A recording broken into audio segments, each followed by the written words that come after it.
À vous tous qui écoutez ces enseignements, je souhaite vous adresser mes chaleureuses salutations, en particulier aux communautés monastiques qui se trouvent en Inde, au Népal, au Bhoutan, ainsi que à tous les amis des centres du Dharma qui regardez au travers Internet. Donc à vous tous qui suivez ces enseignements, recevez mes chaleureuses salutations. À partir d'aujourd'hui et pour les 4 jours d'enseignement, je vais parler de sujets reliés au bouddhisme. En fait, l'enseignement de cette année devait être connecté à l'origine des mantras secrets. Et j'ai profité de cette opportunité pour parler de l'histoire de l'Inde et, pour expliquer l'histoire du bouddhisme. En fait, c'était une opportunité pour moi de parler de l'histoire de l'Inde antique. Et pendant les jours précédents, on a passé donc le temps à évoquer l'histoire antique de l'Inde, de la religion brahmanique. Et aujourd'hui, je vais faire une introduction au bouddhisme.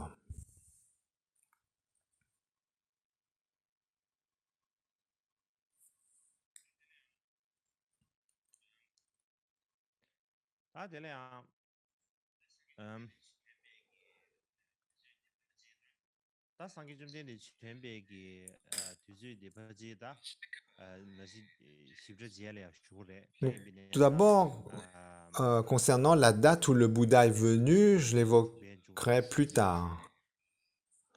C'est probablement vers la fin de moins 600 ans avant notre ère.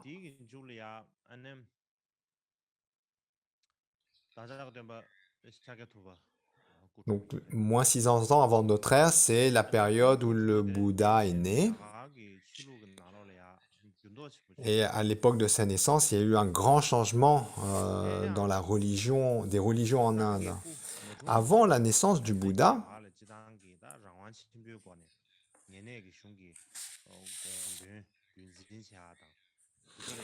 il y avait un grand vent de liberté en Inde. Il y a notamment un mouvement de liberté dans l'expression sur les points de vue sur les Upanishads. Et également, il y avait des femmes qui devenaient très érudites et qui débattaient à propos du sens des Upanishads. Néanmoins, la plupart de ces débats, en fait, étaient une opportunité ou un prétexte de mettre en valeur ses qualités intellectuelles pour devenir célèbre. Si bien qu'à la fin, en fait, on se retrouvait avec une profusion de beaucoup de vues erronées, qui n'avaient pas vraiment, en fait, une recherche d'un sens profond. Et donc, il y avait beaucoup de gens qui simplement professaient des vues incorrectes pour juste être célèbres, pour être mis en valeur par leur éloquence ou leur intelligence. Mais néanmoins, parmi tous ces débats, il y avait néanmoins donc des personnes qui vraiment cherchaient un sens profond à tout cela, qui cherchaient vraiment un sens spirituel.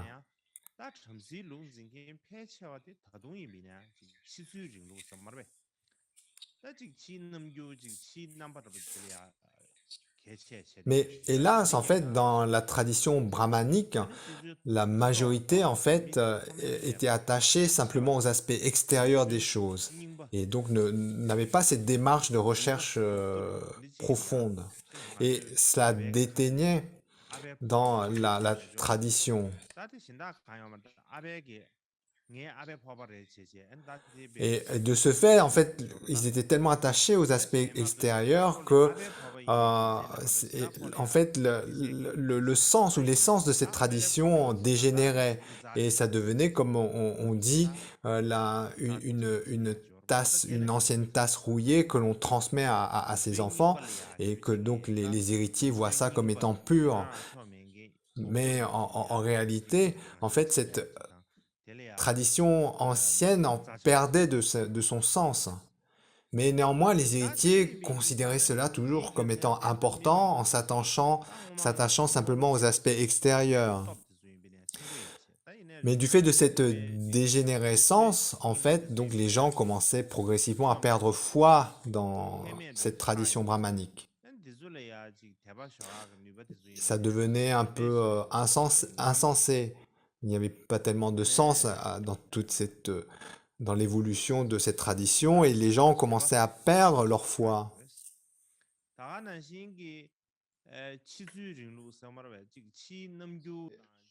Foi dans comment les choses évoluaient, comment en fait, les brahmanes abusaient de leur pouvoir et étaient tellement attachés sur les aspects extérieurs que, donc, en fait, il n'y avait plus, on ne trouvait plus tellement de sens par rapport à continuer ainsi. Et donc, de plus en plus de gens cherchaient un sens plus au travers de la philosophie, mais avec dans le but principal de trouver une nouvelle spiritualité, trouver quelque chose qui ait un sens. Et donc, il y avait toute cette démarche qui a fait que les philosophies ont commencé à fleurir et les religions également.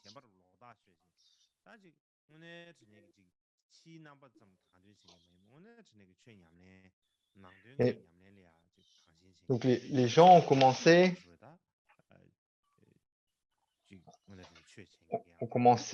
à chercher donc quelque chose qui ne soit pas juste un aspect extérieur, mais quelque chose vraiment en soi. Donc, la recherche vraiment d'une tradition qui a un sens. Et, euh, et à l'époque, comme la caste brahmane avait le pouvoir, en fait, à l'époque, on vous rappelait, ils étaient considérés comme des humains dieux. Donc, ils abusaient de leur pouvoir pour tout. Et ça crée beaucoup de difficultés.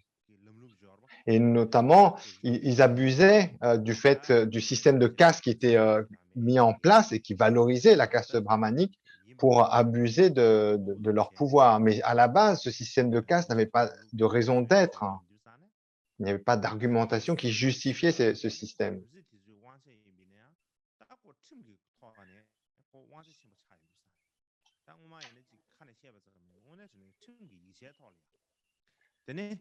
Mais néanmoins, comme ce système de caste renforçait le pouvoir des brahmanes, la caste brahmane, eh bien, les brahmanes abusaient de ce pouvoir pour, en fait, donc, faire ce bon leur souhaitait, pour conforter leur situation, leur statut. Et à l'opposé, la caste la plus basse, celle donc des serviteurs et des esclaves, était de plus en plus opprimée, notamment par la caste des brahmanes. Donc, en fait, les brahmanes devenaient de plus en plus cruels par rapport à la caste, aux castes inférieures. Et en fait, et la caste brahmane, en fait, de plus en plus apparaissait comme étant des gens qui étaient sans éducation, qui étaient très avides. Donc, c'était l'image, en fait, dans la population qu'on avait de plus en plus de cette caste brahmanique.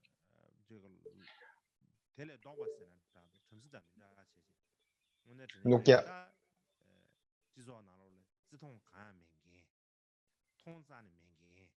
et donc, du coup, en fait, les brahmanes devenaient non considérés. On ne les considérait plus comme avant, simplement parce qu'ils devenaient très avides de leur pouvoir, ils abusaient de leur pouvoir, et c'était comme si rien ne pouvait étancher cette soif d'avidité. Et donc, la caste brahmane devenait déconsidéré par la plupart des autres membres de la société.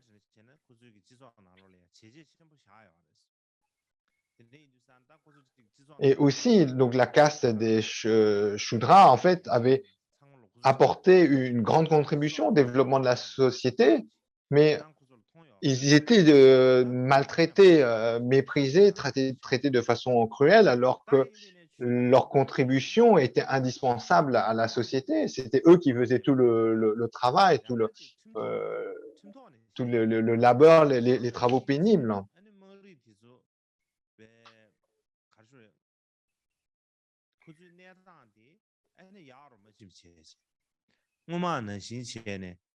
Mais en raison du système de caste qui a été figé de façon légale, en fait, malgré toute la contribution qu'ils apportaient à la civilisation à l'époque, en fait, ils étaient toujours maltraités, voire de pire en pire.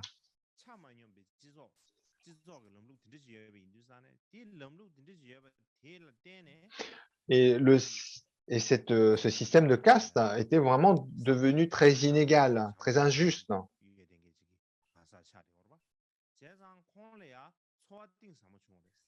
Et le Bouddha, lorsqu'il a apparu au travers de sa grande compassion et son amour, en voyant toutes ces inégalités, notamment envers la caste des Shudras, la caste inférieure, il voyait à quel point leur situation était vraiment mauvaise, notamment comment, au contraire, la caste des Brahmanes, en fait, abusait de son pouvoir pour maltraiter cette caste des Shudras, cette caste des serviteurs.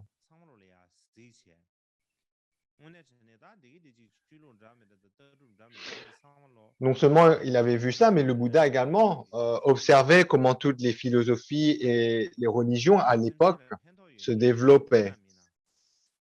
Et au regard donc de comment tout cela évoluait,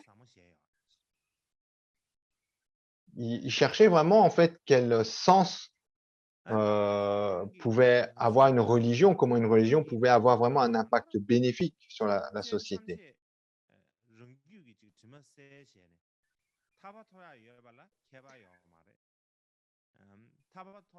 Et également, lorsque le Bouddha enseigna, il enseigna sans égard, sans discrimination de d'où venaient ses étudiants. Euh, il enseignait en disant, en considérant que tous les êtres avaient le même droit, la même, la même capacité à atteindre la libération. Et il enseigna ainsi à tout le monde, sans discrimination.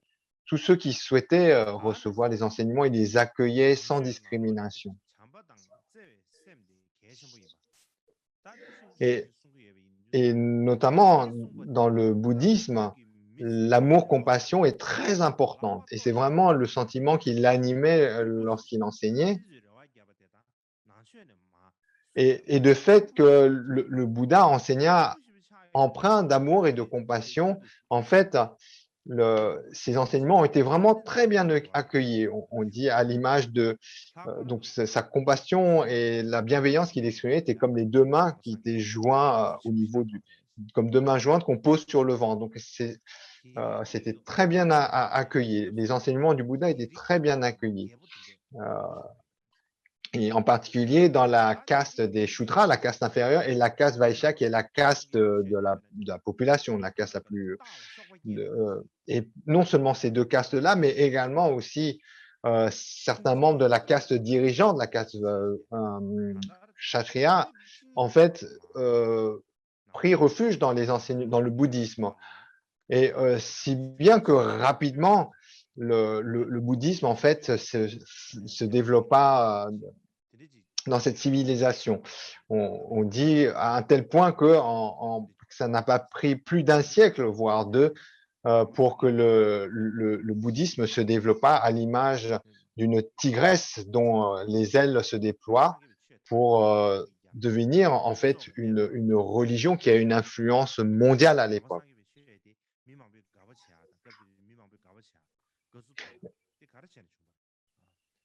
Et donc, c'est important pour nous de comprendre en fait le- la,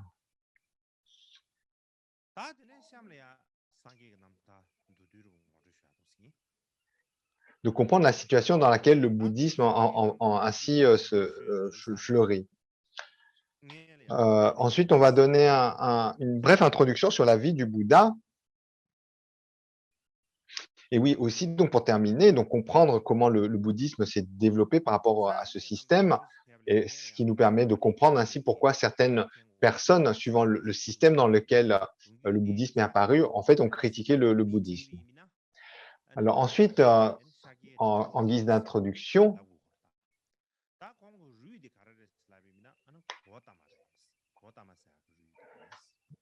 donc le Bouddha vient de la caste du clan des Shakyas et notamment du clan Gautama.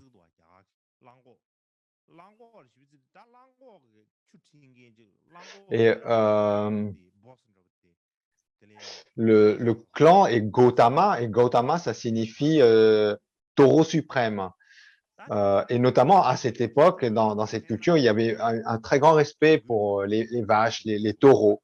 Et donc, c'est un nom très, très glorieux de Gautama, donc suprême, le taureau suprême. Donc, qui venait du groupe ethnique des Shakyas. Son père était le roi. Donc,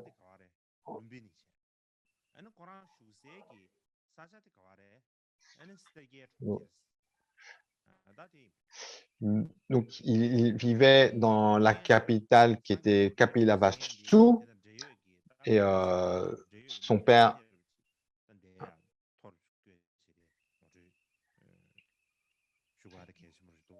Donc, là, dans cette diapo, je vous donne en fait les noms principaux qui sont associés à la vie du Bouddha. Donc, le Bouddha qui a fondé, Bouddha Shakyamuni qui a fondé le bouddhisme, cette tradition du bouddhisme. Donc, toutes les traditions bouddhistes et non bouddhistes sont d'accord que le bouddhisme a été fondé par le Bouddha Shakyamuni.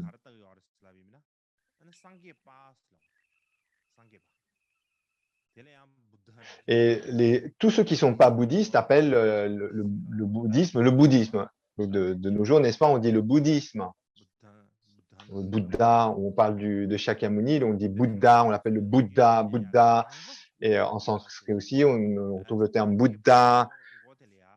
Mais néanmoins, par exemple, les bouddhistes d'un Himalaya, on ne s'appelle pas bouddhistes, on dit les intérioristes, on s'appelle les intérioristes. Donc, ceux qui suivent les enseignements du Bouddha, entre nous, entre bouddhistes, par exemple, en tibétain, on s'appelle Nangpa, on dit on est des intérioristes. Et ceux qui suivent d'autres religions, on les appelle les extérioristes. Donc, dans notre jargon, des fois on s'appelle bouddhiste, mais des fois on s'appelle intérioriste.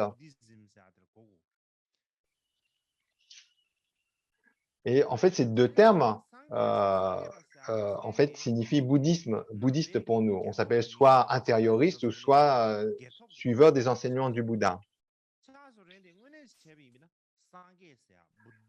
Et en fait, donc, c'est de nos jours, lorsqu'on parle de Bouddha ou de bouddhisme, c'est un mot particulier qui désigne notre doctrine. À l'origine, en fait, le mot de Bouddha ou bouddhiste n'était pas propre au bouddhisme. Lors d'un enseignement présent, lors du précédent enseignement, on a parlé de la religion jainisme, le jainisme, qui utilise également le mot Bouddha. Ils parlent notamment de 44 sages dans leur religion, dans le jainisme, ils parlent de 44 sages, et ces sages, ils les appellent également Bouddha. En particulier, ces 44 sages sont dits avoir le pouvoir de ne plus renaître dans le samsara.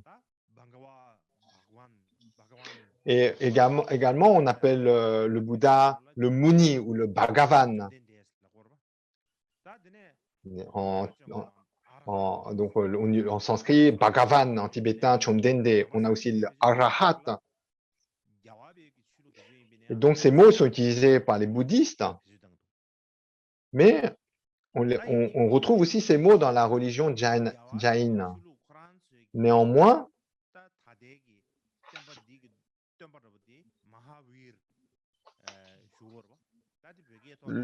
Mahavir, qui est le fondateur de la religion du jainaïsme,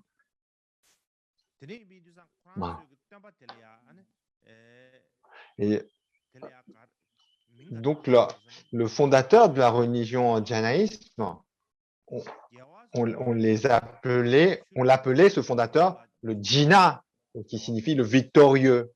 Et en fait, c'est de là que vient le nom Jain ou le jainaïsme. La religion Jain ou jainaïsme vient du fait qu'ils appelaient leur maître fondateur Mahavira le Jinnah, qui signifie le victorieux. Ils appelaient le Jinnah. Et donc, petit à petit, on a pris l'habitude d'appeler cette religion le janaïsme. Mais ceci dit, dans le bouddhisme, on appelait aussi le Bouddha le victorieux, notamment dans la tradition du grand véhicule. Donc, les bouddhistes eux-mêmes appelaient leur maître le Bouddha le victorieux.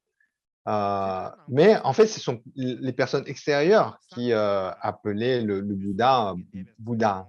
Et donc, c'est par cette appellation extérieure que vient le terme bouddhiste, bouddhisme. Et ensuite, dans le bouddhisme, on dit que dans le passé, il y a eu de nombreux autres Bouddhas. On considère par exemple les Bouddhas des 3 temps. Mais néanmoins, on s'accorde que celui qui a fondé la doctrine du bouddhisme, c'est le Bouddha Shakyamuni. C'est comme c'est un des Bouddhas particuliers. On accepte qu'il y a beaucoup de Bouddhas dans le bouddhisme, mais le Bouddha Shakyamuni a la particularité d'avoir apporté dans ce monde les enseignements du Bouddha. Et on parle ainsi du Bouddha Shakyamuni.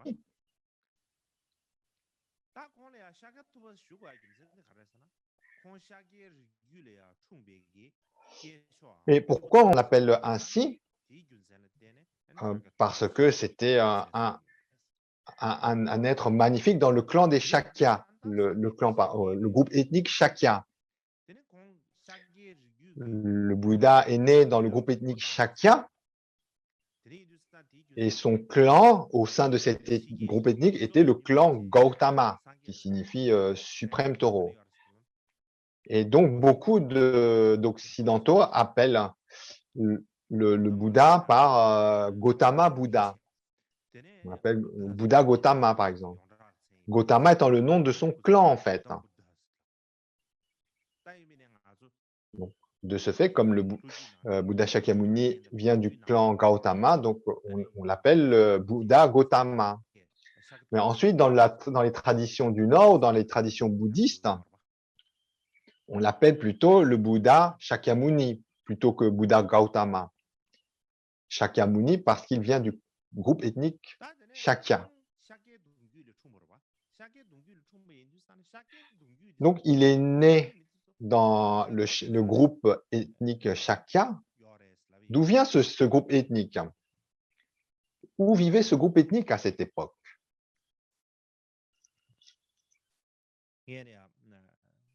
Donc, sur la diapo, ici, donc sur ces diapos, il y a une carte donc, où on va concentrer notre attention sur la frontière entre le Népal et l'Inde. En fait, c'est dans cette région.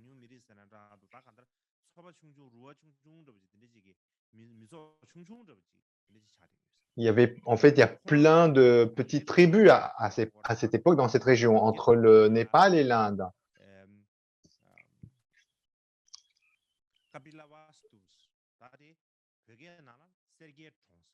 Et la capitale était appelée Kapilavastu. Kapilavastu. Vous voyez sur la carte?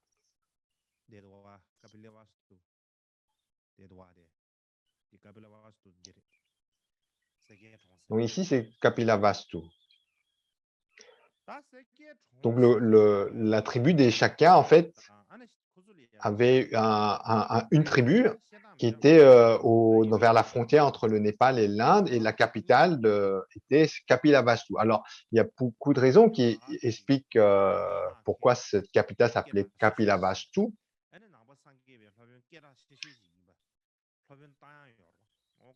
Un des plus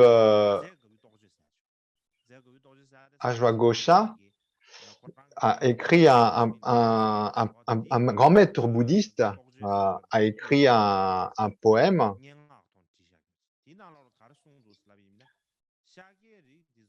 et c'est un poème qui est assez long, et dans ce poème, ce maître bouddhiste dit que en fait le clan des Shakya est descendant du roi Ishvaku.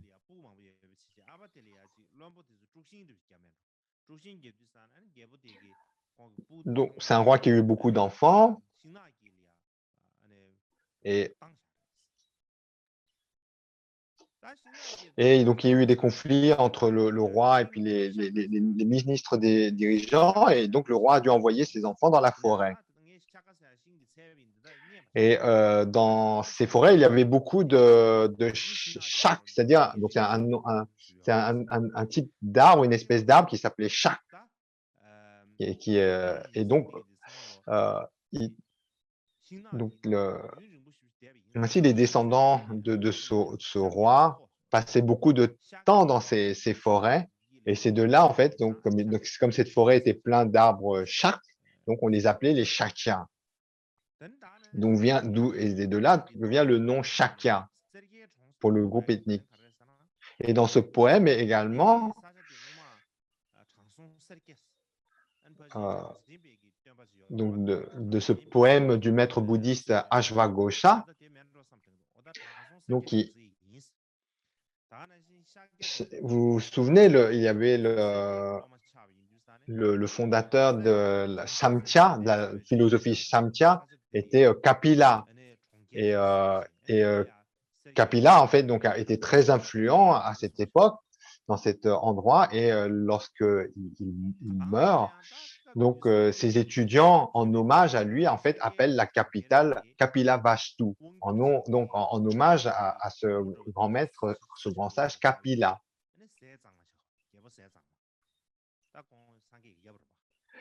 Et,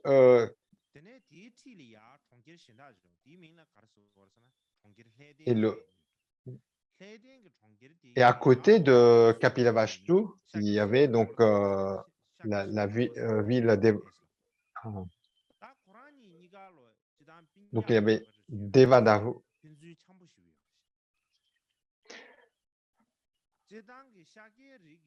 Donc, donc il y avait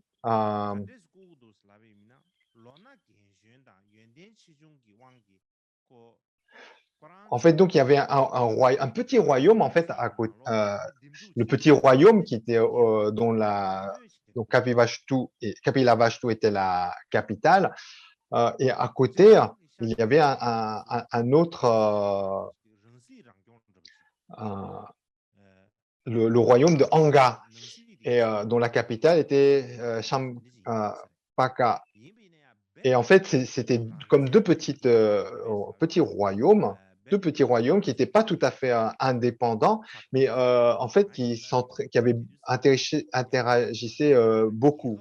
Et donc en fait, ils travaillaient un peu main dans la main, ces deux petits royaumes ou deux petites tribus, mais ils n'étaient pas en fait vraiment deux royaumes indépendants, puisque en fait, si vous vous souvenez, dans cette région, il y avait un grand royaume qui était le royaume de Kosala. Et donc, en fait, c'était en quelque sorte, deux États très puissants, pratiquement indépendants. Et là, en fait, vous avez entouré en vert sur la diapo le royaume de Kosala. Et donc, le royaume de Kosala, qui était très puissant, un royaume très puissant. Et en fait, donc, les deux autres petits royaumes n'avaient d'autre choix que d'être en fait comme des vassaux de ce grand royaume de Kosala. Donc le royaume qui avait pour capitale Kapilavastu, qui est donc le royaume du Bouddha, Et puis le royaume voisin qui était Anga, en fait, était comme deux États du grand royaume de Kosala. Et le roi du Kosala s'appelait Prashenachik.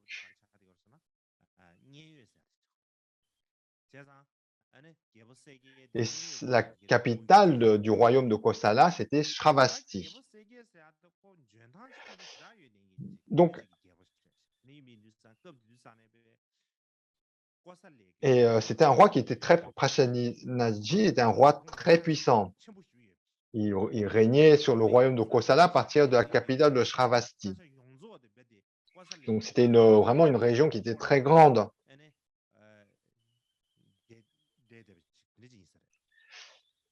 Et en fait, les tribus Shakya étaient pratiquement encerclées, étaient comprises dans le royaume de Kosala. Et donc, et au sud, en descendant dans le sud du royaume de Kosala, il y avait un autre royaume puissant, c'est Magadha. Vous vous souvenez, on avait parlé de Magadha. Et donc, en dessous du royaume de Kosala, il y avait le royaume de Magadha, qui était également un royaume très, très puissant. Et le roi de Magadha, à l'époque, c'était Bimbasara. Et donc, à cette époque-là, on parle de Kapilavastu comme la capitale donc, de ces petites tribus de Shakya, dont le roi était bien sûr le roi du Bouddha Shakyamuni, le roi Sudana. Et à l'est, ensuite, donc à l'est de Magadha, il y avait un royaume qui s'appelait Anga, et dont la capitale s'appelait Shankapa.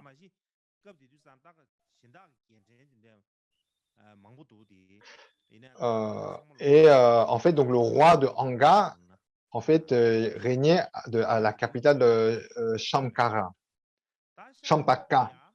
Donc, je ne rentrerai pas plus dans les... Peut-être plus tard, mais là, aujourd'hui, je ne vais pas aller plus dans les détails.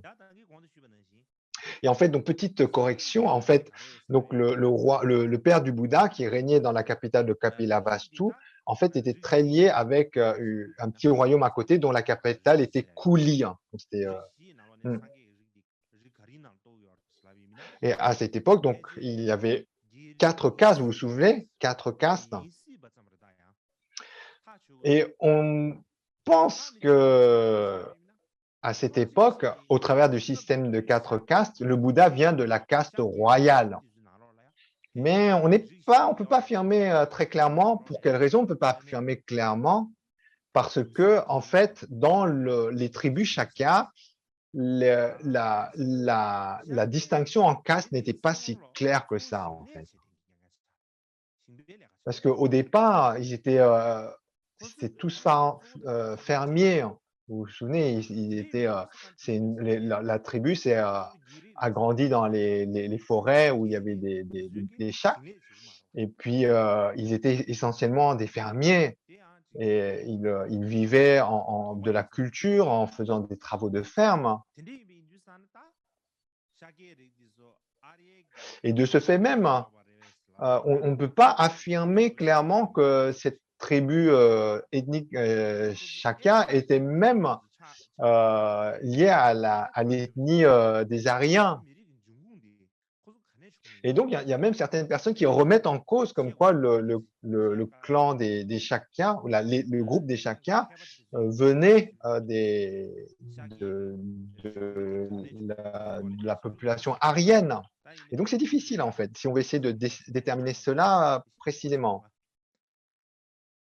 En fait, si on cherche à identifier d'où vient le groupe ethnique Shakya, en fait, c'est compliqué. Les différentes recherches, en fait, donnent des indices différents. Je n'ai pas besoin d'entrer dans le détail tout de suite, mais ce qu'on peut dire, c'est que globalement, on considère que les Shakya, le groupe ethnique des Shakya, en fait, vient du roi, vous vous souvenez, Ishvaku.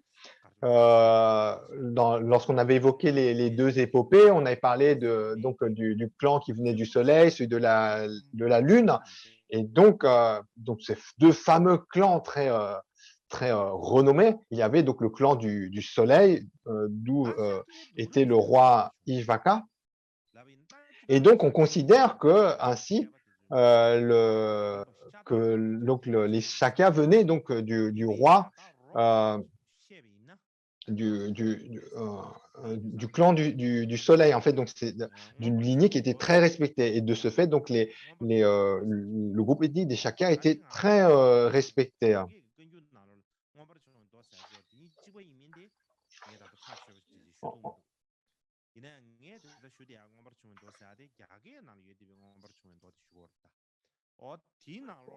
Ensuite, donc là, on a évoqué le sutra.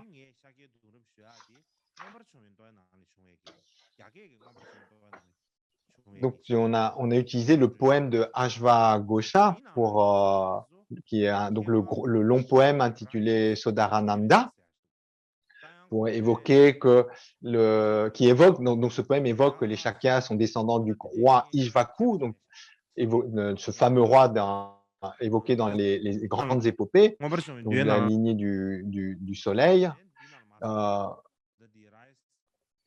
et que les Shakyas, par le fait qu'ils étaient des fermiers dans la forêt, où il y a eu beaucoup de chats qui étaient devenus donc les Shakyas. Et ensuite, donc, en se basant sur d'autres sources, voilà donc la diapo qui vient. Alors, comment expliquer?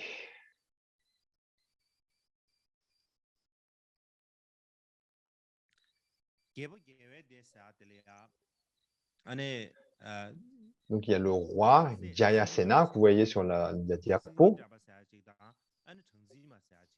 Il a un fils qui s'appelle Sinahan et une fille Yashoda.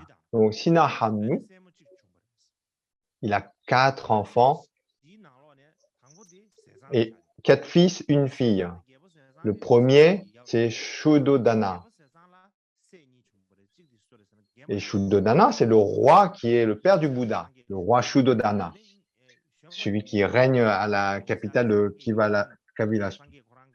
Et en fait, il a comme fils le Bouddha Siddhartha et aussi comme fils Nanda. Et en fait, ils sont demi-frères. Ça veut dire qu'ils ont tous les deux, Siddhartha et Nanda, le même père, qui est le roi Shuddhodana, mais pas la même mère. Ensuite, le roi Shuddhodana, il a donc, comme vous pouvez voir sur la diapo, un frère qui s'appelle Shuklodana, qui a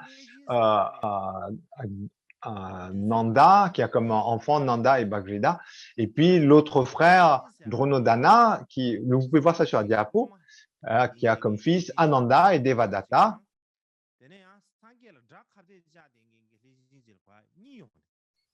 Et Devadatta, en fait, qui par la suite, c'est un nom qui apparaît.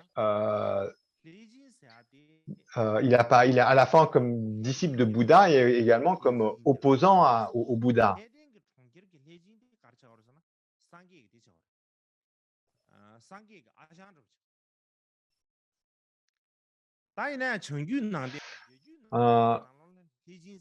Alors ensuite, dans certains textes, dans la tradition du Nord, Devadatta apparaît comme étant un oncle du Bouddha. Mais dans certains écrits qui viennent traduits en chinois, donc Devadatta apparaît comme un rival du Bouddha.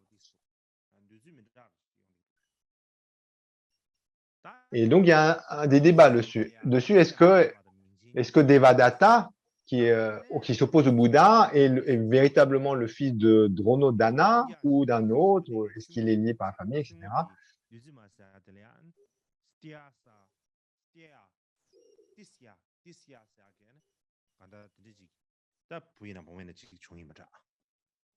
Et ensuite, donc, vous voyez, Donc, en fait, donc c'est juste les noms qui sont évoqués sur la diapo. Donc, la fille, donc des 4 frères, donc le roi Sinahanu qui a 4 enfants, 4 fils et une fille. Donc, le nom qu'on vient de dire que la dernière fille a une fille qui est Tissia. Donc, c'est sur la diapo. On peut juste simplement suivre sur la diapo. Donc, c'est très compliqué en fait. Je pense que je vais en rester là. C'est vraiment compliqué, hein. Donc, en fait, si je rentrais dans le détail de cette généalogie, c'est tout de suite très compliqué, hein. Donc, je vais en rester là. Et en fait, on va développer ça après la pause.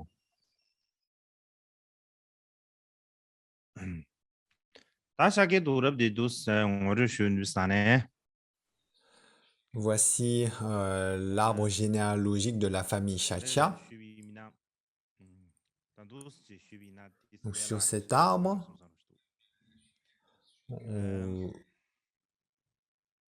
que je vous ai montré juste avant la pause,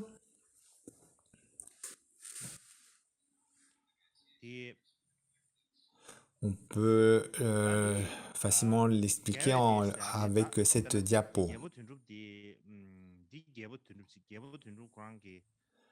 Donc en tête de l'arbre, vous avez le roi Jayasena. Puis là, en bout, vous avez le prince Siddhartha. Vous voyez, sous le pointeur.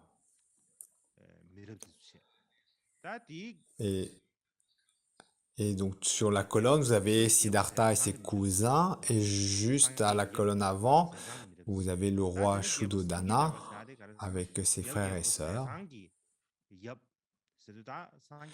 Là, entouré est le roi Shuddhodana. Et donc toute sa colonne est la génération du roi Shuddhodana. Et juste avant, Simhahanu est le père de Shakyamuni, du Siddhartha. Donc le roi Jayasana est l'arrière-grand-père de Siddhartha. Il est le père du roi Simhanamu. Il est aussi le père de Yashodhara. Et Yashodhara, en fait, c'est le même nom que la femme de Siddhartha, mais c'est une personne différente. Donc le roi Simhanamu, il a, comme vous voyez sur le trait, il a 4 fils et une fille qui s'appelle Amrita. Donc, il a 5 descendants, le roi Sinhanamu. Et chacun de ses enfants ont leur enfant, et le roi Suddhodana en particulier a 2 fils. L'aîné est Siddhartha et le second est Nanda. Et de la même façon, Shukodana a ses propres enfants, etc. On revient à Yashodhara, qu'on vient d'entourer sur la diapo. C'est la jeune sœur du roi Sinhanamu. Sinhahanu. Yashodhara. Il y a une ville qui s'appelle Vedadara. Donc elle est mariée dans la famille de Vedadara et elle a un enfant et 2 filles. Le fils était nommé Shakya Suprabuddha. Donc, un des enfants de Yashodhara s'appelait Suprabuddha. Donc, des 3 enfants, il y a le fils Suprabuddha. Et Suprabuddha, il a aussi un fils et une fille. Son fils s'appelle aussi Devadatta. Donc, je vous avais dit tout à l'heure, on parlait de 2 Devadatta. Et donc, un des 2 Devadatta est le fils de Suprabuddha. Et sa fille s'appelle Yashoda. Donc c'est la deuxième à s'appeler Yashoda. Il y a une deuxième Yashoda, qui est la sœur donc de Devadatta, de l'autre Devadatta.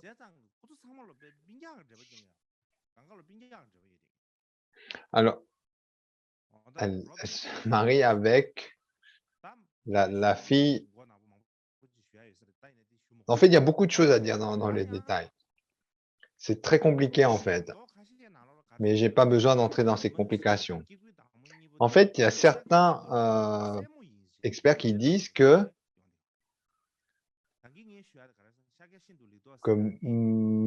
Manash est la sœur de euh,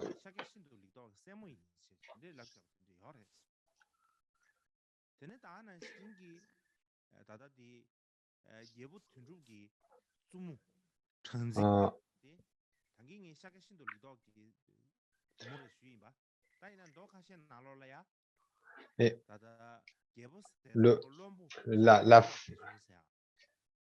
la femme du Bouddha, en fait, est la sœur de. En fait, donc, oui, en bref, donc on parle ici donc de la femme du Bouddha Shakyamuni. Donc, certains disent que il vient donc de cet arbre généalogique. Bon, là, on l'a pas mentionné explicitement sur la diapo, et d'autres qui disent que en fait, ils viennent d'une famille de ministres. Donc, mais en bref, le plus important, c'est que le nom du Bouddha, du père du Bouddha, qu'on doit se rappeler, son nom est Shuddhodana, que vous voyez en haut de la diapo. Donc Shuddhodana, c'est le père du Bouddha. Et à l'époque, il était le roi du groupe ethnique Shakya. Et sa mère s'appelait Maya ou Mahamaya, ou Maya tout simplement. Elle est la mère du Bouddha. Ceci dit, la mère du Bouddha décéda 7 jours après la naissance du Bouddha. Et donc, 7 jours après la naissance du Bouddha, sa mère décède. Alors, pour quelle raison elle décéda? Il y a différentes explications. Parmi ces différentes explications, une qui paraît particulièrement pertinente est donc, la raison est que c'est que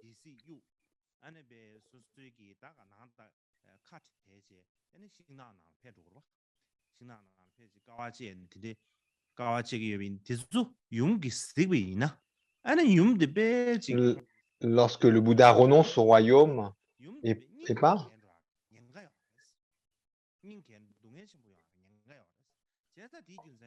en fait, si le Bouddha quitta le royaume, donc c'est un peu romancé comme explication, mais on dit que en fait c'est donc c'est une raison qui vient un peu tardive, mais qui disent qu'en fait que c'était pour pas que le Bouddha, en fait, on va en revenir, mais au moment où le Bouddha vient au monde, le roi est très vieux. Les deux, en fait, le roi et la reine, tous les deux sont très âgés quand le Bouddha naît, Shakyamuni. Et en fait, quand on a des enfants, lorsqu'on est âgé, c'est très dangereux.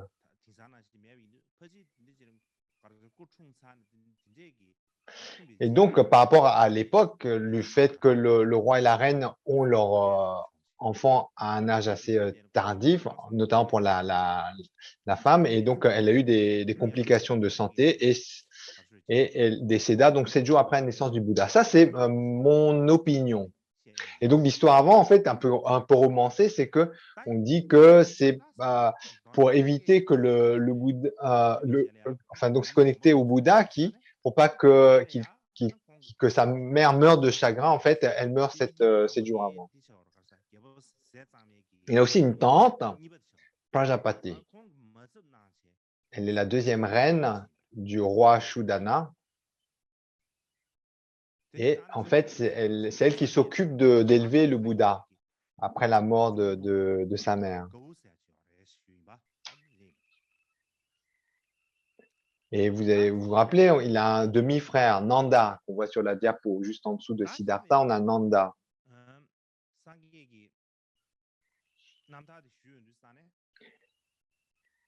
qui est donc son demi-frère. Donc, euh, en fait, c'est sa belle-mère qui s'occupe de son éducation lorsque sa mère meurt. Alors, concernant la naissance, lorsque le Bouddha naît,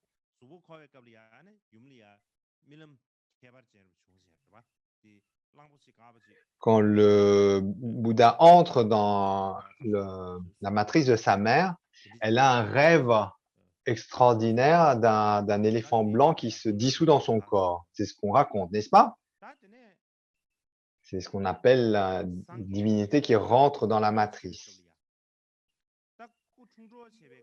Et juste avant la naissance du Bouddha, peu de temps avant, sa mère Maya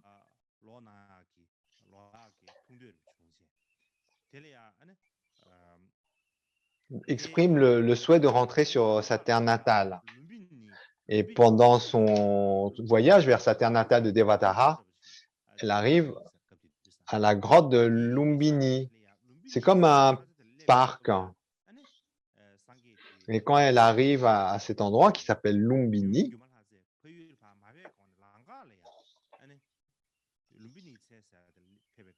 donc avant qu'elle arrive à sa terre natale, elle arrive à Lumbini, à cet endroit qu'elle appelle Lumbini, et elle donne naissance à cet endroit au Bouddha. Et on dit que le Bouddha est né, vient de son entraille droite, ses côtes droites, n'est-ce pas?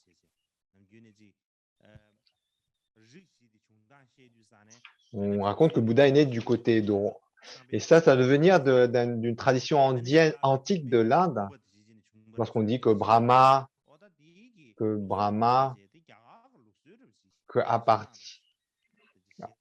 apparaît de la tête ou de l'épaule, etc. Donc ça fait un peu d'une façon un peu mythologique à l'époque de l'Inde antique, hein, de parler donc de la naissance de nobles. Et moi, je pense qu'il est venu au monde comme normalement, euh, comme tout enfant. Il était vraiment né à partir de la côte droite, ça aurait été vraiment étrange, effrayant. Et ensuite, par la suite, lorsque le roi Ashoka alla à Lumbini, il marqua en fait l'endroit.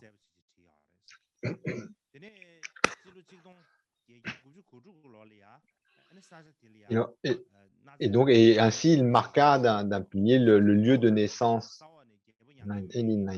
en 1896. Et par des recherches archéologiques, en fait, on a retrouvé le pilier de l'empereur Ashoka qui marquait l'emplacement de la naissance du Bouddha. Et en fait, c'est par rapport à ce vestige qu'on détermine le lieu de naissance de Kelumini, le lieu de naissance du Bouddha. Et de nos jours, c'est comme ça, on dit Lumbini. Je pense que probablement ça vient du népali. Je sais. Bon. Ensuite, après que le Bouddha soit né, le nom qu'il a quand il est en enfant, il n'est pas appelé Bouddha dès sa naissance, n'est-ce pas?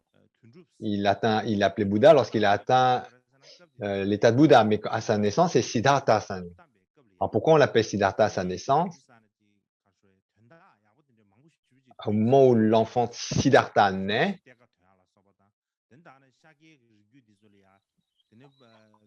il y a différentes circonstances extraordinaires qui se passent. le roi trouve un trésor, etc. En fait, c'était comme si, au moment de la naissance, il y avait beaucoup. En fait, le mont Siddhartha signifie l'accomplissement de nos souhaits. Et c'est pour ça, en fait, qu'il a ce nom. C'est parce qu'à sa naissance, beaucoup de gens dans le clan des Shaka, en fait, ont quelque chose qui leur tient à cœur, qui se réalise. Alors, quand est-ce qu'il est né précisément? Quelle année? Quel mois? Alors,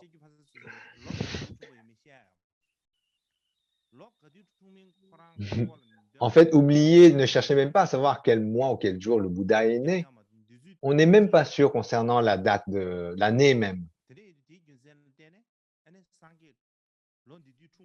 En fait, il y a différentes affirmations, différentes définitions. C'est vraiment difficile de dire que le Bouddha est né à une telle année.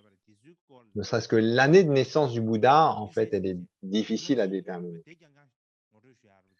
Mais je pense que j'accorderai une session entière pour parler de la naissance du Bouddha.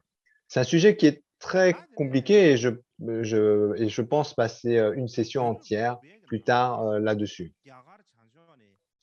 Alors, au VIe siècle,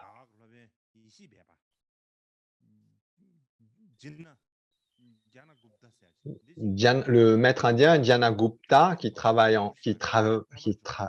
traverse la Chine, et il traduit notamment le sutra Abhinishramana en chinois. C'est le même sutra dont j'ai parlé juste avant la pause. Et dans ce sutra, qu'est-ce qu'il dit, ce maître indien, Dhyana-Gupta? C'est un sutra très tôt. Enfin, ouais. Donc, dans ce sutra, on dit qu'à l'âge de 8 ans, le prince Siddhartha avait beaucoup de liberté pour s'amuser.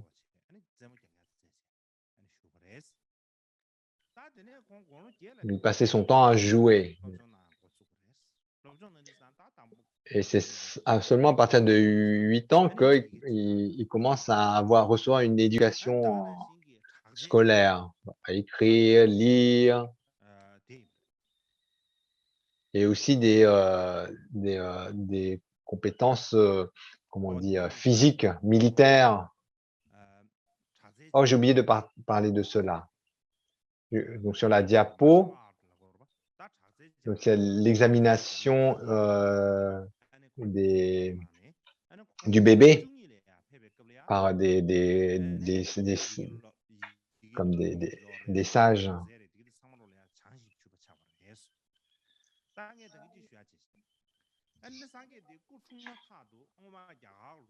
Donc ensuite, il acquiert ainsi différentes compétences dans la tradition ancienne.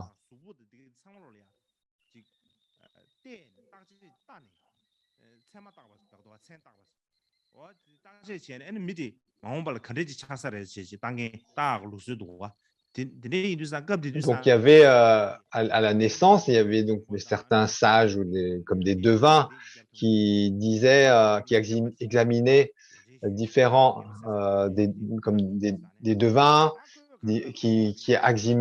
pour examiner l'enfant, suivant les oreilles qu'il a, la forme de son corps, etc. Et à partir de cela, en fait, il devinait. Et donc, notamment, donc, il y a un devin qui dit qu'il deviendra un empereur de l'univers. Et à l'époque, donc, dire que devenir l'empereur de l'univers, ça signifiait donc en fait comme de vraiment prendre un très grand royaume de la taille de l'Inde. Ensuite aussi, il dit soit il deviendra un monarque de l'univers ou alors un être très érudit. Il y avait ces deux prédictions. Et le roi, le père, son père, il dit, c'est ça que je veux qu'il devienne le monarque de l'univers. Et ensuite, qu'il devienne quelqu'un de très expert, et ça le plaisait moins. quelqu'un qui est doté de grande sagesse, de grande connaissance. Ce deuxième prédiction, il l'aimait moins. Il avait besoin de quelqu'un qui prenne en charge son royaume, n'est-ce pas? Et donc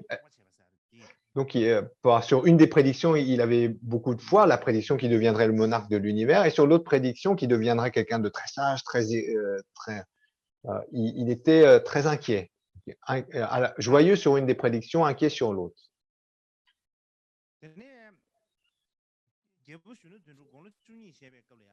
Et à 12 ans, le prince Siddhartha devient très érudit dans tout ce qu'il a appris.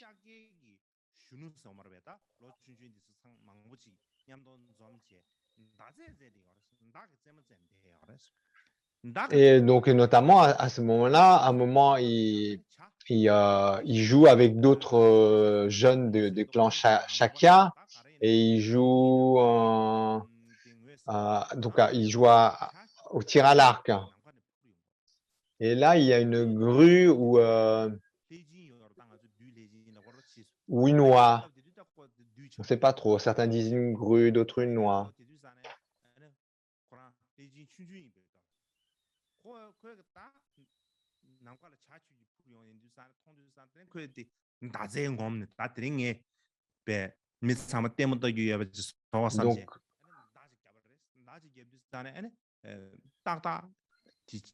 Donc là, il y a Devadatta qui veut un peu montrer ses qualités. Donc, il tire à l'arc et il touche donc cet oiseau qui tombe à terre. Et l'endroit où l'oiseau tombe à terre, c'est juste devant le prince Siddhartha. Donc, dans les jeunes, le prince Siddhartha voit l'oiseau tomber devant lui, il le prend dans ses mains.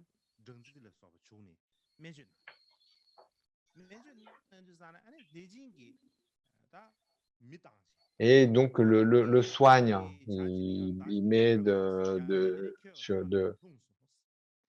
et puis Devadatta, il dit j'ai touché avec ma flèche un oiseau et il tombe sur toi, aussi prince Siddhartha.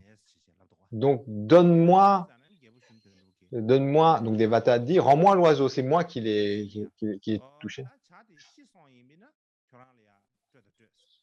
Et donc il rend, et donc l'oiseau meurt. Ah, pardon.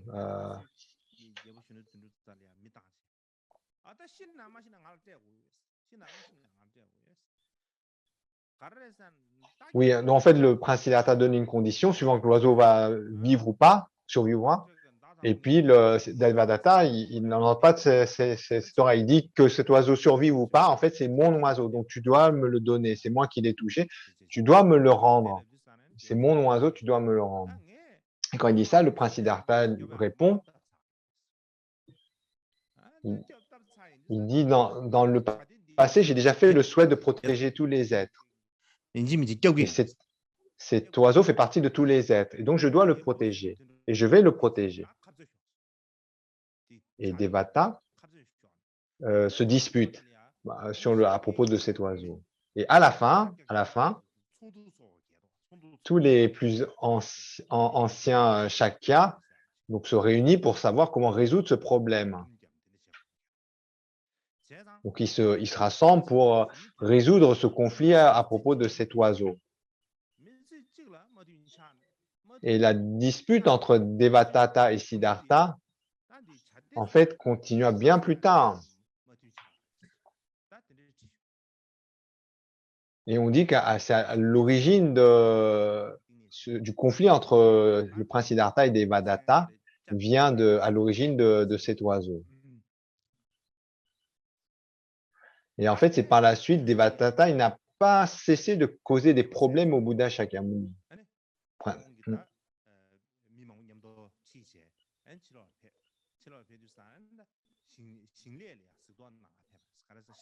Et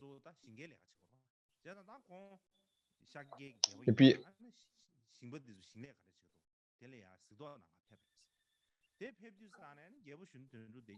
et aussi, donc, le roi, donc, il devait par moment sortir pour surveiller les récoltes. Il était roi, mais comme c'était un clan de fermiers, donc il lui arrivait de sortir, vérifier, etc. Et ensuite, il sortait accompagné de son fils, le prince Siddhartha. Et le prince Siddhartha, en fait, lorsqu'il voyait les travaux de ferme dans les champs, etc., dont non seulement il voyait la souffrance des petites bêtes ou des petits animaux qui étaient maltraités par le fait des travaux de ferme et de culture, mais aussi il voyait la souffrance qu'il y avait à faire tous ces travaux d'agriculture, à quel point c'était harassant pour les personnes qui travaillaient dans les champs. Et il avait donc beaucoup de tristesse en voyant tout cela. Et une fois, donc, il alla s'asseoir de lui-même sous un arbre pour faire de la méditation. Et en fait, donc, dès son très jeune, il appréciait en fait s'asseoir en méditation. Et, et en fait, il aimait tellement ainsi pratiquer la méditation qu'on dit qu'il atteint le premier niveau de concentration méditative, le premier dhyana. En fait, c'est pas quelque chose de commun. C'est pas à donner à tout le monde de juste s'asseoir et puis d'atteindre ainsi le premier dhyana.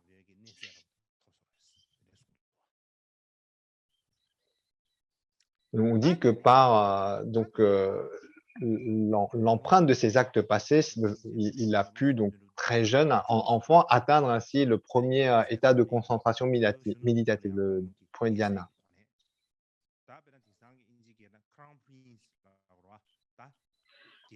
Et ensuite, par la suite, le roi Suddhanata reconnaît le prince Siddhartha comme étant son héritier légitime, comme on fait de nos jours, par exemple. Donc, il est reconnu comme étant son héritier légitime et il doit se marier. Donc ça, c'est une illustration de son mariage, du mariage avec Yashodhara. Yashodhara, donc, devient la femme du prince Siddhartha. Elle lui donne un fils qui est Rahula. Et aussi à l'époque, quand le clan des Shakyas se rassemblait, donc, ils aimaient donc montrer un peu leur art, leur capacité physique, hein, comme le fait de tirer à l'arc, et également de montrer leur capacité à la lutte, etc.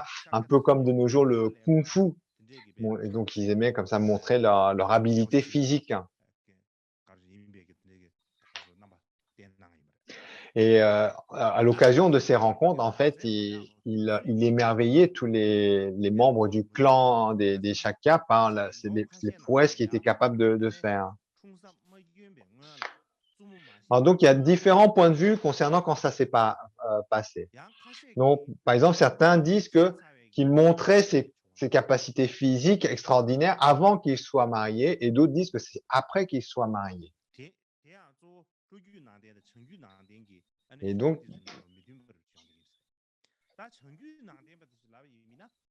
et ça, c'est notamment une différence entre la tradition du Nord et la tradition du Sud. Dans la tradition du Nord, on dit qu'il montrait ses prodiges physiques avant le mariage.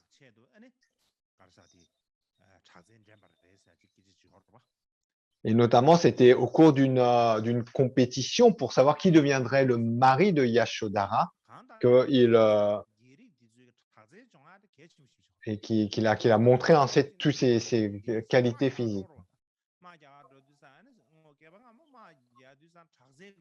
Ensuite, d'autres disent que c'est après, parce qu'une fois qu'on prend le royaume, enfin qu'on prend le trône, on doit montrer qu'on est capable de diriger. Et à l'époque, c'était être capable d'aller à la guerre, de se battre, c'est ça. Et donc, on devait montrer avant de devoir. Donc, à l'époque, on devait se battre. C'était pas comme maintenant avec des fusils, etc. On devait être capable d'être fort au corps à corps. Et il devait donc montrer qu'il était apte à la guerre. Et donc, le Bouddha a montré en fait donc ses capacités donc physiques en arts martiaux, etc. Et on dit qu'à ce moment-là, il était sans rival, hein. Et en particulier dans l'art du tir à l'arc, qui était un art très important pour le clan des Shakyak parce que c'était un clan qui était sans égal dans l'art de tirer à l'arc. Alors après qu'il ait été marié, donc c'est 10 ans après son mariage que le prince Siddhartha décide de quitter le foyer pour entrer dans une voie spirituelle. Et pourquoi il fait ça?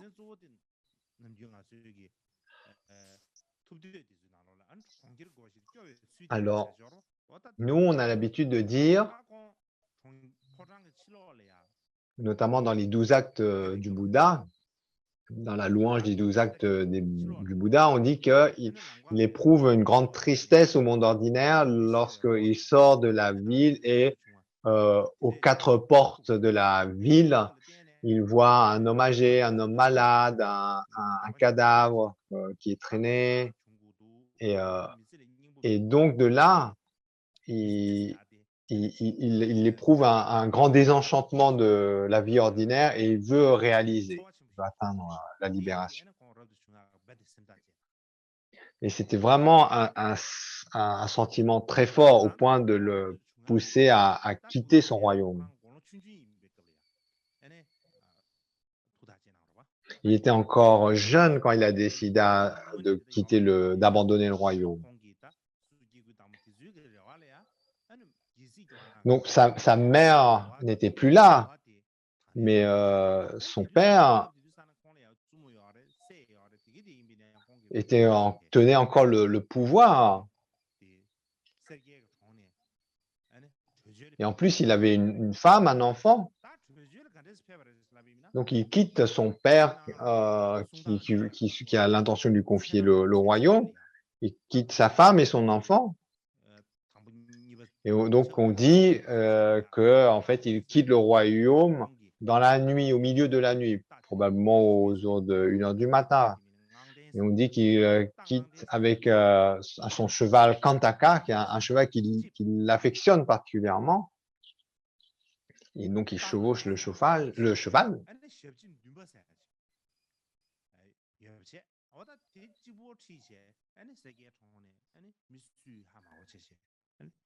Et puis on dit il part avec son serviteur, comme un conducteur, et tous deux en fait quittent le royaume. Et à quel âge il a lorsqu'il quitte le royaume? Donc certains disent 31 ans, d'autres disent 29. En fait, il y a 3 positions différentes.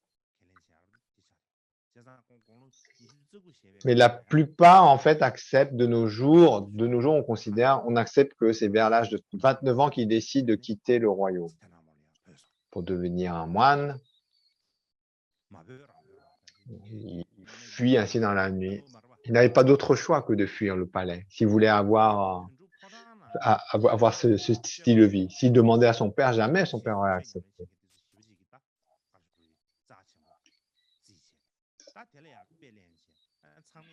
Et puis, en fait, donc cet acte d'avoir renoncé au royaume, c'est considéré comme un exemple par beaucoup de disciples. Et donc, par la suite, ça a inspiré beaucoup de gens d'abandonner leur foyer. En fait, il fut un temps où donc les gens étaient tellement impressionnés de cela, en fait, abandonner simplement le foyer pour faire comme le Bouddha, sans se poser la question s'ils avaient vraiment un renoncement à l'existence ordinaire.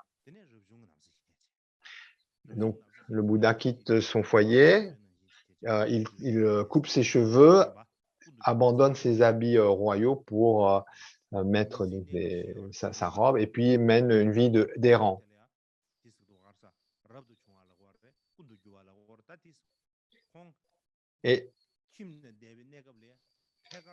Et en fait, donc, l'étape suivante de sa vie, c'est le fait de mener une vie de renonçant, de pratiquant.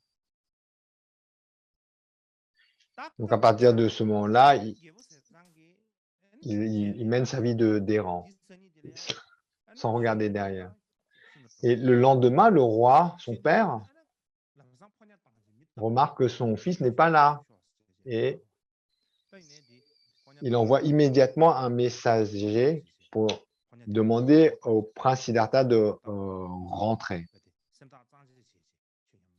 Mais le messager, en fait, reçoit une réponse négative du Bouddha et il ne rentre pas.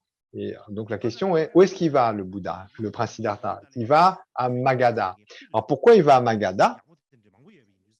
C'est parce que à cette époque, il y avait beaucoup d'excellents pratiquants spirituels. Donc c'est pour ça qu'il va à Magadha. Et sur son chemin à Magadha, il allait tout seul, mais personne n'a pour l'accompagner sur son.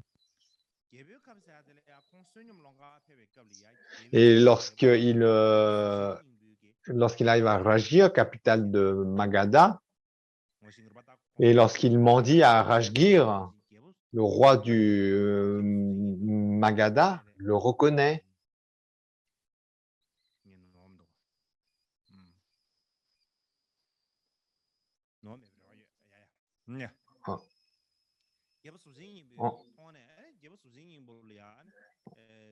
En fait, le roi Bimbisara voit le prince Siddhartha et il lui donne des conseils. Il lui dit, tu ne dois pas continuer comme ça. Tu dois rentrer chez toi, écouter ton père. Il donne ce conseil. Il dit, tu ne dois pas continuer comme ça. Tu dois rentrer chez toi, écouter ton père. Mais le prince Siddhartha n'accepte pas ce conseil.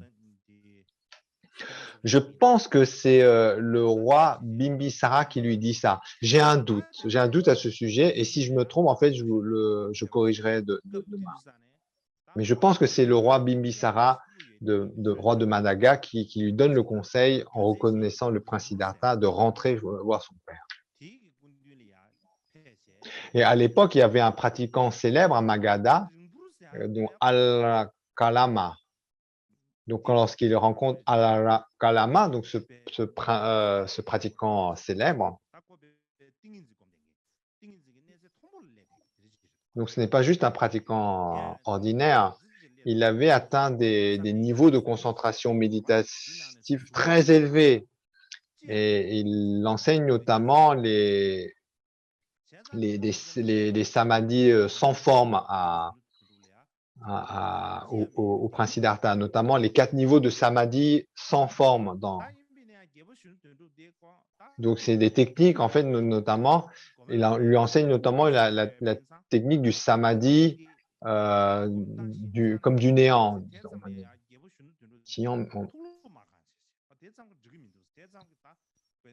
Mais lorsque le prince Siddhartha apprend tout ça, il n'est pas satisfait de toutes ces pratiques méditatives. Et donc, il va chercher un autre maître. Et cet autre maître, c'est Uddaka Ramaputta. Le Uddaka Ramaputta, auprès de lui, continue à pratiquer. Et ce maître, il avait encore des niveaux de concentration plus élevés. Le précédent avait atteint le samadhi qu'on appelle absence, et Uddaka, en fait, en avait un plus haut, qui est, on dit le samadhi, qui est de l'existence et de la non-existence, qui est au-dessus donc de celui-là de rien, du samadhi de rien. Et le prince Siddhartha atteint vraiment une quiétude d'esprit par ces pratiques très élevées. Et avec une quiétude où il y a la perception d'une absence de mouvement dans l'esprit, quelque chose dans cela. C'était comme en fait, il avait expérimenté la saveur unique. Bon, est-ce que c'était vraiment la saveur unique ou pas? Mais il avait cette expérience-là, une expérience de quelque chose qui est immuable par nature. comme de l'eau qu'on verserait dans de l'eau. Quelque chose qui en essence serait pareil. Mais néanmoins, malgré cette réalisation, en fait, lorsque son esprit revenait au mouvement ordinaire, qu'il sortait de sa méditation, il revoyait donc les mêmes mouvements d'esprit habituels. Et donc, de ce fait, il dit, même si j'ai ces expériences profondes, ce n'est pas la libération, ce n'est pas la réalisation véritable de la nature des choses. Et donc, il avait cette impression qu'il n'avait pas accompli son but, malgré ses progrès. Et donc, il quitte ce maître, et où est-ce qu'il va?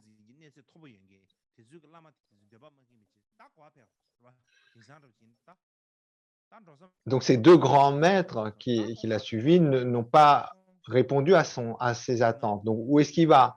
Il a rencontré les deux plus grands maîtres qu'il pouvait, et donc, qu'est-ce qu'il fait? Eh bien, il va dans la forêt pour pratiquer tout seul.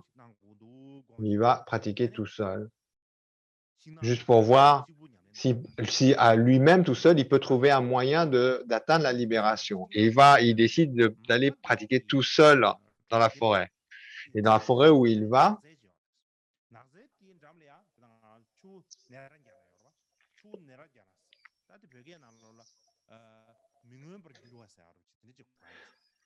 donc il va au bord du Neranjana, de la rivière Naranjana, et donc il y avait à la fois de la forêt, mais une forêt qui était au bord de la rivière Naranjana, et c'est un endroit très bien pour méditer. Et c'est là aussi, près de Uruvela, dans les forêts Uruvela, donc ça c'est le nom, et il pratique ici. Donc il rentre dans des pratiques d'ascèse. Donc, je vais vous donner deux exemples de ces pratiques d'austérité. Le premier, c'est arrêter de respirer et suivre les mouvements de l'esprit. Normalement, lorsqu'on respire, on respire par la bouche et le nez, les deux en même temps, n'est-ce pas? Ou soit le nez, soit la bouche. Et on respire par le nez ou la bouche, n'est-ce pas? Et en fait, à ce moment-là, il a arrêté le mouvement de la respiration par le nez et la bouche. En fait, c'est très similaire à ce qu'on appelle dans les mantras le prana. Le fait En fait, on doit complètement arrêter de respirer à ce moment-là. Donc, qu'est-ce qui se passe à ce moment-là lorsqu'on arrête complètement de respirer? En fait, l'air entre par ses oreilles. Donc, en fait, personne n'a expérimenté cela, mais c'est ce qui est écrit. C'est ce qui est relaté dans les récits. Donc, à ce moment-là, en fait, c'était comme si il respirait par ses oreilles. Mais en fait, il pouvait. Et ensuite, comme il percevait encore du mouvement, il a essayé de ne plus respirer même par les oreilles, mais ça passait par les yeux. Et puis, au bout d'un moment, en fait, il essayait de bloquer toute source de respiration. Mais en fait, si on bloque tout, on meurt, n'est-ce pas?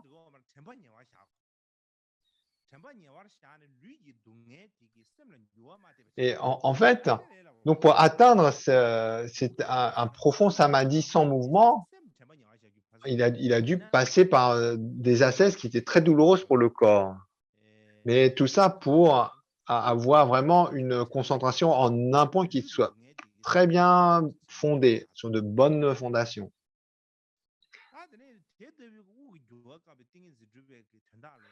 Donc en fait, on arrête de respirer, donc ça met à mal le corps. Et en fait, l'effort porte sur le fait de voir que les souffrances du corps, en fait, n'influent pas sur la concentration en un point. Donc c'est des pratiques très austères, et on dit qu'il a failli en mourir à différents moments. Ensuite, deuxième autre type d'ascèse, c'est-à-dire de ne rien manger du tout. Donc au départ, il réduit sa quantité de nourriture. Petit à petit, il mange de moins en moins, jusqu'à un moment où il arrête complètement de manger et de boire. Et comme il arrête et comme il jeûne ainsi d'une façon très longue, son corps change. Il devient très maigre. Il y a la peau qui pend. Ses cheveux tombent de sa tête. C'est en fait, et là également, donc c'est des souffrances physiques extrêmes. Il rentre dans des souffrances physiques extrêmes.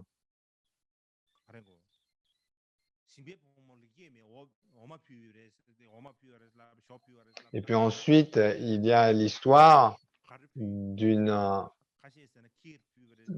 la fille du fermier qui lui donne du lait, ou d'autres un yaourt, etc.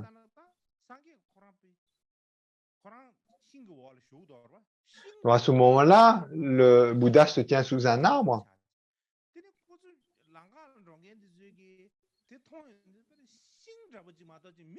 Et donc la fille qui gardait le parc, à ce moment-là,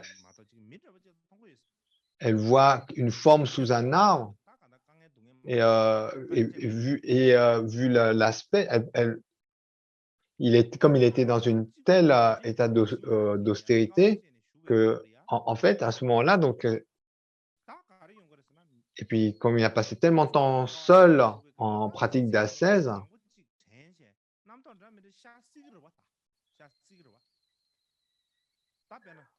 en fait, il commençait à avoir des perceptions de clairvoyance. Enfin, d'un côté, il avait des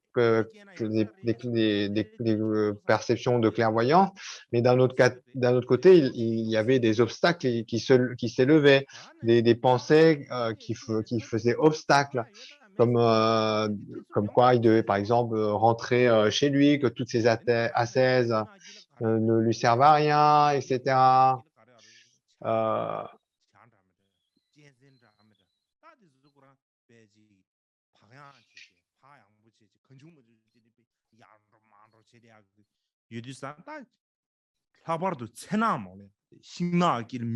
Et en particulier, donc en plus, donc dans la forêt, il y a plein vous savez, d'animaux sauvages et des oiseaux de proie, en particulier pendant la nuit.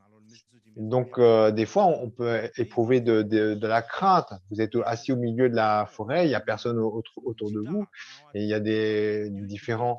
Et donc, tout cela, cela génère différentes pensées, des craintes.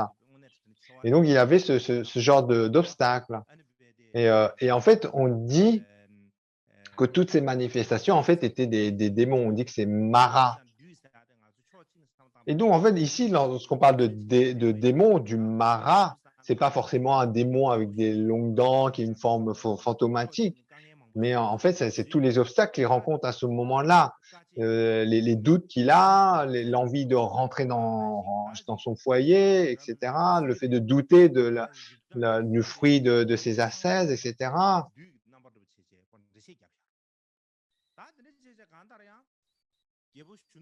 Et en fait, donc, il explique tout ça en fait comme étant des expressions de démons ou de Mara. Toutes ces apparitions qu'il a, ces craintes liées aux animaux sauvages. Et, mais, mais tous mais malgré cela, malgré ces obstacles, en fait, il ne voulait pas céder à ces obstacles. Et il continua pendant de nombreuses années, de sorte à ce que donc ces maras, ou ces perceptions d'obstacles, n'aient pas d'emprise sur lui. Il avait vraiment cette intention de sortir de l'emprise de ces doutes, de ces obstacles.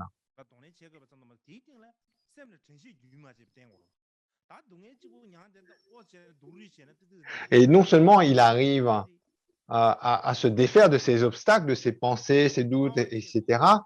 Non seulement il arrive à ne pas à être influencé par ces influences d'obstacles, mais